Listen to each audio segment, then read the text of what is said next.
इस वीडियो में हम पढ़ रहे हैं क्लास 10th के इकोनॉमिक्स के चैप्टर नंबर 4 को, जिसका नाम है globalisation and the Indian economy.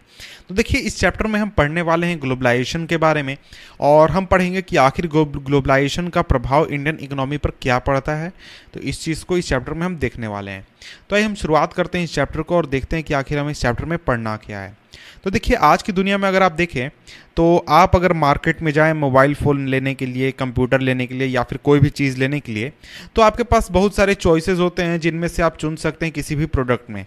तो उसमें से बहुत सारे ऐसी चीज़ें होती हैं जो कि विदेशी कंपनियों की होती हैं, जो कि दुनिया के दूसरे इलाकों में बनती है और इंडिया में आकर बिकती है। जैसे आप एप्पल की बात कर लें तो वो इंडियन कंपनी नहीं है, चाहे आप सैमसंग की बात कर लें वो भी इंडियन नहीं है, car company Honda, bike company Honda या फिर कावासाकी, बहुत सारी कंपनीज हैं जो कि इंडियन नहीं है, लेकिन उनके प्रोडक्ट आप इंडिया में खरीद सकते हैं और बड़ी आसानी से उसे यूज़ कर सकते हैं।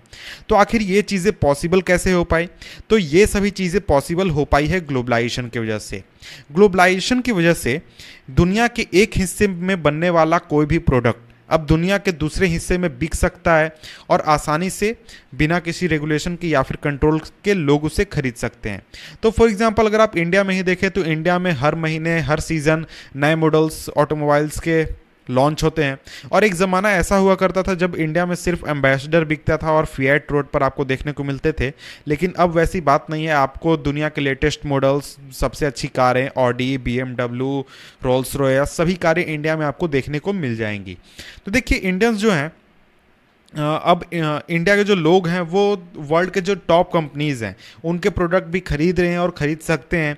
और इसी तरीके का एक तरीके का एक्सप्लोजन या फिर हम कह सकते हैं एक्सपोजर हम देख सकते हैं कि लोग आसानी से अब जो वर्ल्ड के दूसरे देशों के जो कंपनीज़ हैं जो कि कपड़े बनाते हैं या फिर कोई और चीज़ें बनाते हैं, परफ्यूम्स बनाते हैं या कोई और चीज़ें बनाते हैं, उनको आसानी से खरीद सकते हैं। जैसे फ्रूट जूसेस बनाते हैं तो ये सभी चीज़ें खरीद सकते हैं और अब उनके ऊपर रोक टोक नहीं है जैसा उनके ऊपर आज के 30-40 साल पहले हुआ करता था। तो आखिर ये चीज़ें पॉसिबल कैसे हो पाई? तो ये जो चीज़ें हैं ये पॉसिबल हो पाई है ग्लोबलाइजेशन की वजह से। तो देखिए, इतना जो वाइड रेंजिंग चॉइस है, फॉर एग्जांपल अगर आप आज के 30 साल पहले 1991 से पहले की बात करें तो इंडिया में विदेशी कंपनीज जो हैं, दूसरे देशों की कंपनीज यहाँ पर अपने प्रोडक्ट नहीं बेच सकते थे उतनी आसानी से जितनी कि आज बेच सकते हैं। तो उस समय अगर आप कार खरीदने जाते तो आपके पास एम्बेसडर होती या फिर मारुति का ऑप्शन होता या फिर कुछ और होता।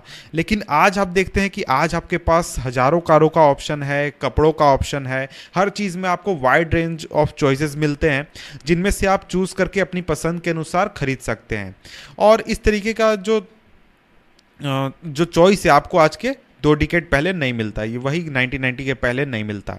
तो आप देख सकते हैं कि पिछले 20-30 सालों में जो इंडियन मार्केट है वो कितना ज़्यादा चेंज हो चुका है। तो आखिर हम इस पूरे जो रैपिड ट्रांसफॉर्मेशन है, ये जो पूरा चेंज आ रहा है इंडियन मार्केट में, इसको हम किस तरीके से समझेंगे या फिर इसको किस तरीके से हम देखेंगे? तो आखिर वे कौन से फैक्टर्स थे जिनके वजह से ये चेंजेस आए और इन चेंजेस की वजह से जो लोगों का लाइफ है उसके ऊपर क्या प्रभाव पड़ा, और इन्हीं चीज़ के बारे में हम आगे इस चैप्टर में पढ़ने वाले हैं। तो देखिए, इसमें सबसे पहला टॉपिक है प्रोडक्शन अक्रॉस कंट्री। तो देखिए, जब हम ग्लोबलाइजेशन की बात करते हैं तो ग्लोबलाइजेशन में सिर्फ ऐसा नहीं है कि आप एक देश की जो कंपनी है वो दूसरे देश में जाकर बेच सकती है, सिर्फ ऐसा नहीं होता। यहाँ ग्लोबलाइजेशन में ये भी होता है कि अगर मान लीजिए कोई अमेरिका की कंपनी है तो वो इंडिया में तो प्रोडक्ट बेच रही है, लेकिन वो इंडिया में प्रोडक्शन भी करे। इसका मतलब है कि वो इंडिया में प्रोडक्शन करे, चाइना में करे या फिर किसी और कंट्री में करे। तो इस तरीके से हम समझ सकते हैं कि ग्लोबलाइजेशन का मतलब सिर्फ दूसरे देशों में सामान बेचना नहीं होता। ग्लोबलाइजेशन का मतलब होता है कि वो दूसरे देशों में प्रोडक्शन भी करे और भी दूसरी एक्टिविटीज़ करे। तो देखिए, अगर आप 20th सेंचुरी के मिडिल तक की बात करें तो जो प्रोडक्शन होता था वो सिर्फ एक कंट्री के अंदर ही होता था। जैसे अगर यूएसए की कंपनी है तो वो प्रोडक्शन अपना यूएसए में ही करेगी, भले ही वो दूसरे देशों में अपना सामान ले जाकर बेच दे। उस समय जो चीज़ें एक तरीके से एक देश से दूसरे देशों में जाती थी वो जैसे रॉ मटेरियल होता था या फिर फूड स्टफ होता था या फिर फिनिश्ड प्रोडक्ट होता था। जैसे अगर आप बात करें अंग्रेजों के ज़माने में जो इंडिया था वो रॉ मटेरियल सप्लाई किया करता था और आगे कुछ सालों तक भी। इसके अलावा फूड स्टफ या फिर और जो फिनिश्ड गुड्स हैं उनको इंपोर्ट किया जाता था। तो ये सिर्फ इंडिया में नहीं होता था बल्कि पूरी दुनिया में होता था करीब 1960-70 तक, कि अमेरिका में अगर कोई कार बनती है तो उसको कंप्लीट करके दूसरे देश में ले जाकर बेच दिया जाता था। और जो ट्रेड था वो एक सबसे मेन तरीका था दो देशों को जोड़ने के लिए या फिर दो देशों के बीच में कनेक्शन बैठाने के लिए। लेकिन ये चीज़ कब होता था?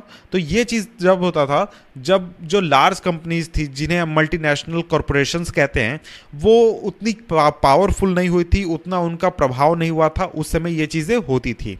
और जब एमएनसी जो है वो काफ़ी पावरफुल हो गई और उनका प्रभाव काफ़ी बढ़ गया तो उन्होंने अपना जो प्रोडक्शन है वो एक देश से बाहर निकालकर कई देशों में फैला दिया। तो जो एमएनसीज जो थे उन्होंने ऑफिसेज, फैक्ट्रीज प्रोडक्शन के लिए एक खास रीजन के लिए उसको अलग अलग इलाकों में सेटअप करना शुरू किया जहां पर उन्हें ज़्यादा प्रॉफिट हो सके या फिर जहां पर उन्हें सस्ते लेबर मिल सके और दूसरे रिसोर्सेज सस्ते दामों पर मिल सके। तो ये काम इसलिए किया जाता था ताकि जो कॉस्ट है प्रोडक्शन का उसको कम किया जा सके और जो मल्टीनेशनल कॉरपोरेशंस है उनको ज़्यादा प्रॉफिट मिल सके।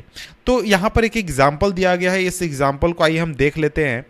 तो देखिए यहाँ पर एग्जांपल है spreading of production by an MNC. तो आखिर एक एमएनसी वो अपने प्रोडक्शन को एक्सपेंड कैसे करती है? तो एक बड़ा एमएनसी जो है जो कि इंडस्ट्रियल इक्विपमेंट प्रोड्यूस करती है वो अपने आइटम को रिसर्च करके बनाती है यूनाइटेड स्टेट में, यानी उसका डिज़ाइन जो है उसका यूनाइटेड स्टेट में बनता है और उसका मैन्युफैक्चर कहाँ किया जाता है? उस प्रोडक्ट को चाइना में मैन्युफैक्चर किया जाता है। इनको फिर मेक्सिको और ईस्टर्न यूरोप में भेजा जाता है जहाँ पर इनको असेंबल किया जाता है और फिर फिनिश्ड प्रोडक्ट को पूरी दुनिया में बेचा जाता है। और इसके साथ ही इंडिया में जो कस्टमर केयर की सुविधा है उसको मैनेज करने के लिए कॉल सेंटर्स बैठाए जाते हैं ताकि कस्टमर केयर का ध्यान रखा जा सके। तो आप देख सकते हैं कि एक एमएनसी है उसका जो पूरा प्रोडक्शन का प्रोसेस है वो सिर्फ एक देश में लिमिटेड नहीं है बल्कि वो कई सारे देशों में है। एक देश में कुछ काम होता है, दूसरे देश में कुछ काम होता है, तीसरे देश में कुछ काम होता है और इस तरीके से उसका पूरा फंक्शन होता है। तो देखिए इस एग्जाम्पल में जो एमएनसी है वो ऐसा नहीं है कि सिर्फ अपने प्रोडक्ट को पूरी दुनिया में बेच रही है, नहीं, उसके साथ ही जो उसका प्रोडक्शन है उसका भी पूरी दुनिया में फैलाव किया गया है। कई सारे देशों में मिलकर उसका जो प्रोडक्ट है वो कंप्लीटली बनकर तैयार होता है। तो यहाँ यह चीज़ लिखी गई, the goods and services are produced globally, as a result production is organised in increasingly complex ways. तो देखिए यहाँ पर एक चीज़ और ध्यान रखनी चाहिए कि पहले अगर हम बात करें तो जो प्रोडक्शन होता था एक देश में होता था और कुछ फैक्ट्रीज होती थी जहाँ पर प्रोडक्शन होता था। तो हम एक तरीके से समझ सकते हैं कि यहाँ पर जो प्रोडक्शन का प्रोसेस है वो काफ़ी सिंपल है। लेकिन अगर आप आज के ग्लोबलाइजेशन के दौर में प्रोडक्शन का प्रोसेस देखें तो उसमें आपको एक देश में उसका रॉ मटेरियल मिल रहा है, दूसरे देश में उसको प्रोसेस किया जा रहा है, तीसरे देश में कंप्लीट किया जा रहा है, एक देश में कस्टमर केयर है, एक देश में उसका असेंबलिंग हो रहा है। तो इस तरीके से जो प्रोडक्शन का जो प्रोसेस है वो काफ़ी कॉम्प्लेक्स हो चुका है। तो देखिए जो प्रोडक्शन प्रोसेस है इसको हम कई सारे स्मॉल पार्ट्स में डिवाइड कर देते हैं और इसको पूरे ग्लोब में अलग अलग देशों में फैला देते हैं। तो ऊपर के एग्जांपल में आपने देखा कि जो चाइना है वहाँ पर चीप मैन्युफैक्चरिंग की सुविधा मौजूद है, इसलिए वो चीप मैन्युफैक्चरिंग जो है वो एमएनसी को प्रोवाइड करता है। मेक्सिको और जो ईस्टर्न यूरोप है वो यूएस और यूरोप से नज़दीकी है क्योंकि वो बहुत बड़ा मार्केट है इन कंपनीज़ के लिए, एमएनसीज के लिए। तो नज़दीकी होने की वजह से और यूएस और यूरोप से कुछ सस्ता होने की वजह से तो यहाँ पर उनका असेंबलिंग किया जाता है। इंडिया में हाईली स्किल्ड इंजीनियर्स हैं जिनको टेक्निकल एस्पेक्ट पता है किसी भी प्रोडक्ट के प्रोडक्शन का या फिर उसको किस तरीके से हैंडल करना है। और इसके साथ ही यहाँ पर एजुकेटेड इंग्लिश स्पीकिंग यूथ भी मौजूद है जो कि कस्टमर केयर की सुविधा प्रोवाइड कर सकते हैं। तो देखिए इन सभी कामों को करके, यानी चाइना में प्रोडक्शन करके, ईस्टर्न यूरोप में या फिर मेक्सिको में असेंबलिंग करके और इंडिया में कॉल सेंटर स्थापित करके जो मल्टीनेशनल कंपनी कंपनीज होती हैं वो अपने करीब 50 से 60% जो प्रोडक्शन का कॉस्ट है उसको बचा लेती है। और ये जो एडवांटेज है प्रोडक्शन को बहुत सारे देशों में फैलाने का, एक तरीके से काफ़ी बड़ा है। यानी कि अगर आप एक देश में प्रोडक्शन करें और उसको एक सही तरीके से करने की कोशिश करें, तो उसके मुकाबले अगर आप कंपैरिजन करें इस प्रोसेस को जो कि एमएनसीज द्वारा अपनाया जाता है, ये काफ़ी, इनका जो एडवांटेज है या फिर इनको जो फ़ायदा मिलता है वो काफ़ी बड़ा है। इसके बाद नेक्स्ट हमारा नेक्स्ट टॉपिक है इंटरलिंकिंग प्रोडक्ट अक्रॉस कंट्रीज़। तो देखिए इस टॉपिक को हम पढ़ने वाले हैं नेक्स्ट वीडियो में, जिसका लिंक मैंने नीचे डिस्क्रिप्शन में दे दिया है। तो अगर आपको ये वीडियो देखना है तो नीचे डिस्क्रिप्शन में जाएं, जहां से आप इस वीडियो को देख सकते हैं। तो मिलते हैं आपसे हम नेक्स्ट वीडियो में, तब तक के लिए गुड बाय।